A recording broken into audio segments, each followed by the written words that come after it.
વડોદરા શહેરમાં દરેક food safety ઓફિસરે પોતપોતાના વોર્ડમાં ગાંધીનગરથી સૂચના છે મુજબ નમૂના લેવાની કાર્યવાહી ચાલુ કરે છે. આજરોજ અલકાપુરી વિસ્તારમાં એક્સપ્રેસ હોટલમાં પનીરના નમૂના લેવાની કાર્યવાહી ચાલુ છે.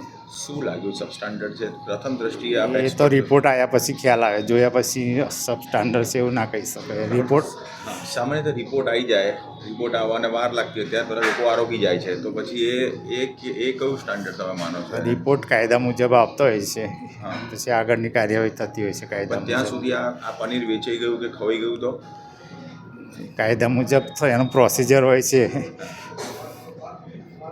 અચ્છા, બીજી કઈ વસ્તુની આપણે અહીંયા આગળ ચેકિંગ હાથ કર્યું? કોઈ એવી વસ્તુ જોવા મળી કે જે ઇન્સ્પેક્શન કરતાં કિચનમાં તૈયાર ખોરાક હતો, એના પર યુઝ બાય ડેટ કીધું. મેં પૂછ્યું કેટલા દિવસ ચાલે, તો 5 દિવસ, પણ યુઝ બાય ડેટ લખેલું નહોતું, તો તૈયાર ખોરાકનો નાશ કરવામાં આવ્યો છે. કઈ વસ્તુ હતો તૈયાર ખોરાક? તૈયાર ખોરાક હતી, ખાવાની વસ્તુ. વધુ જ આવી માહિતી માટે જોતા રહો નેતા 5.